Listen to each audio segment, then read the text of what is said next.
And Janusz, what do you think now in terms of looking ahead for Newcastle? Eddie Howe definitely needing to probably bolster that squad, especially if they have to bring in Champions League. But still, things are looking interesting as they go. They're at home to Everton. And as we said, St. James's Park is a different beast altogether. And for anyone, I know that well, looking at United playing there. But of course, I still pick Everton to fare better. But in terms of looking ahead for Eddie Howe's men, do you still pick them to finish in a Champions League spot? Because we know that Chelsea, Villa, and Man City are breathing heavy behind them. Yeah, I mean, something's going to give in that Forest a Chelsea game, I suppose, right? Man City, that's a big unknown, but they do have 2 games. We will know a little bit more.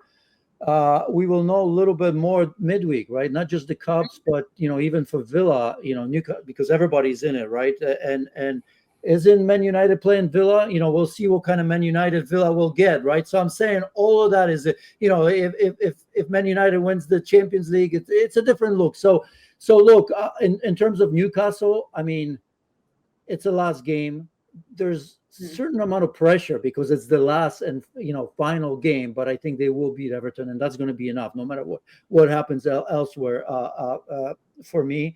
But yeah, going next year, this is because this is just as big of an issue for Newcastle as it is for Arsenal. That off-season is going to be important because on one hand, you look at Newcastle and all these competitions and remember what happened last time Newcastle was in the Champions League. There were some big wins. What was it, PSG? There was a lot of good stuff, but they paid the price for that. Here's a Newcastle club who's got some of the richest owners in the world, but you still have to balance the books, right? So you're going to lose some players. I'm with LME. They can't afford to lose Isak.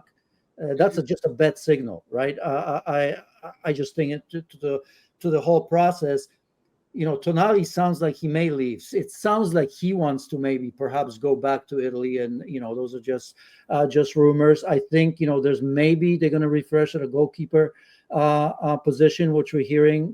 Nick Pope is good enough, but I think they may look somewhere. That backline's still good. I mean.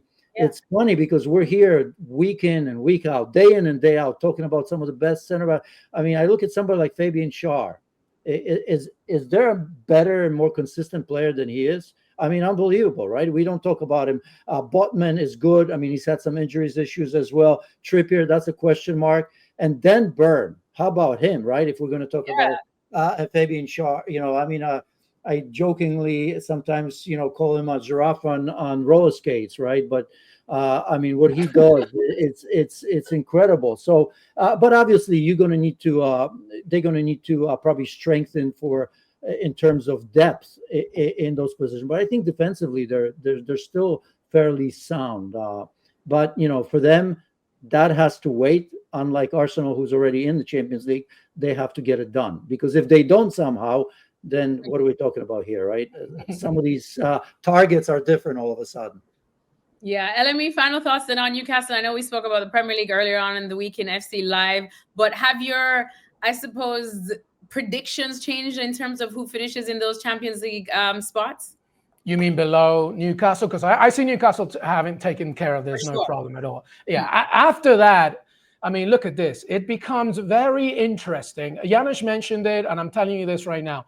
Forest Chelsea is the one to watch, definitely from a Villa perspective. Obviously, I know we have to do something over your United on the weekend. I kind of hope you win the Europa League, so you kind of just you leave it all out in Bilbao, and then you don't have to worry about the last game of the season. But that's one thing. Villa need to win no matter what. No matter what. Chelsea, obviously, did the job, not amazingly, but it was a good goal against United on Friday, so that puts them there. But that Forest win over West Ham gives them the impetus, because I was watching Nuno Espirito Santo at the end of that game. They were up for it, and they know how important that last game of the season, home game of the season at City Ground against Chelsea is going to be. So that is key right there.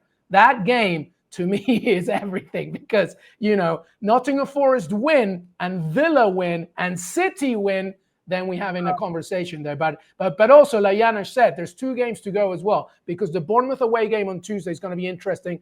I think Kevin De Bruyne's last home game of the season, that's going to be important. And then here's the other one, and our producer Tom Collins didn't put it low enough. It's okay, I forgive you, TC. But Fulham winning today, right, gives them an opportunity to go from 10th to 8th in the final day of the season, meaning that Marco Silva can give European football to Fulham. And they host Manchester City, Alexis Nunes. So now, this Sunday, I mean, I told my wife, I'm not doing anything. It's my niece's birthday.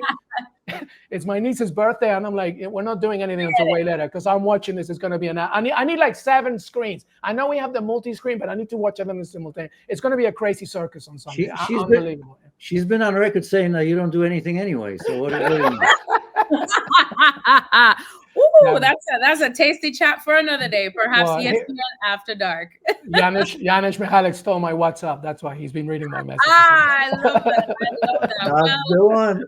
I mean, yesterday after the FA Cup final, I spoke to Ruben Diaz asking about what Manchester City are even thinking of now for these next 2 games. And he said, look, we just have to look at it as 2 cup finals. And I mean, that means that this end of the Premier League season is going to be a tasty one indeed. 2 more cup finals plus the actual other European Cup finals. It's going to be an exciting 2 more weeks of football in May.